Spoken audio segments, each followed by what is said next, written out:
Pěkně.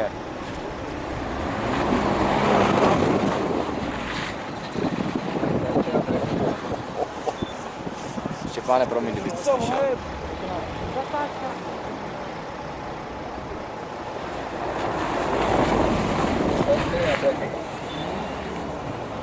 Moc teda.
Má 2 minuty náskok. Můžu s tebou?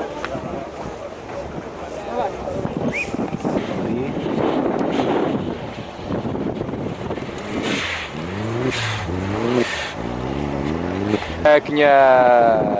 Skoro mohl to mít celý komplet. Valčíček.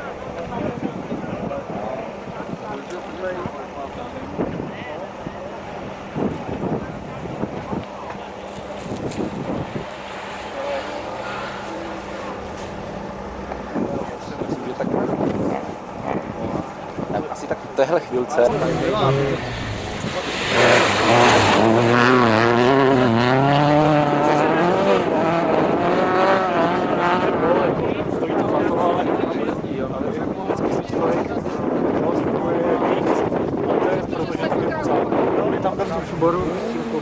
A pak jsme jeli do Hoškovic. No, tam to bylo vtipně, já jsem vystoupil, jsem tak otočil, protože tam bylo, celý den sedím v autě, koukám tamhle a ono to jde buď tam, nebo tam, nebo tam, nebo někam.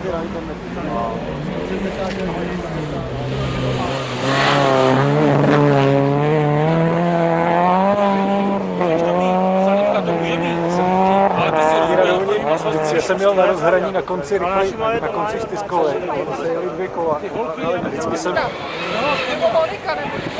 Ale teda, co byl masakr, to jsem jako v životě neviděl. Loni, když jsme tam jeli, tak ta ale to trojony bych řekl, že jel na těch samých gumách co loni. Jakým půjdeš normální auto, tak je to v prdeli.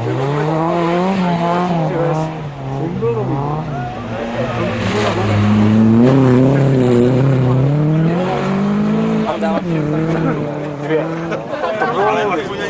Používají na ten autoslide. Já jsem říkal, to je hodně odvážný. Hodně přeruci, jo.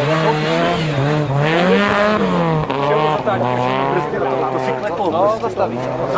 Zatáčce místo, aby schválnost.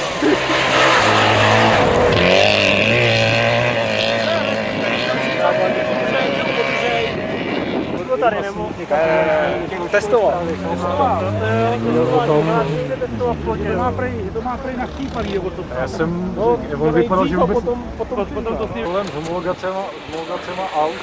Oni chtěli, kdyby museli, nemuseli by mít nádrž a takovýhle. Jenomže oni chtěli imprezu, který má nakoňovaný třeba. Victoria, to znamená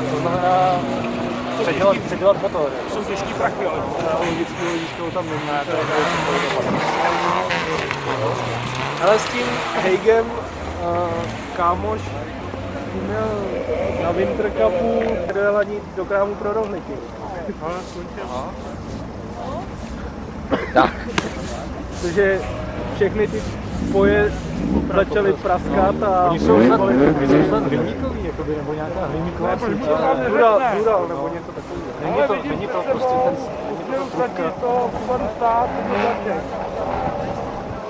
To je těžký auto, to musí být lidí. No, to je pokus, no. Jo, to je ten kluk z toho.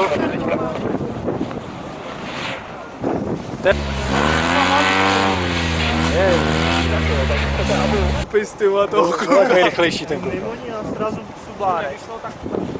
Tam byly taky dva vyvolence. Takže stáhli 8 dole. Tam odpadlo vpravo. Tak, teď. Ten si říkali fajn. Nevěřím, že taky nebudu. Tady jde čas. Nechoďte tam. Ne. Jsem soupeř, jo. Počkej, on už stál tak dlouho. Jo, to je jedno, ale on je rychlej. Tak rychlej být nemůže. Tam stál hodně dlouho. Jo.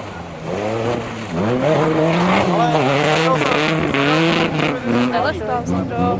Sandro.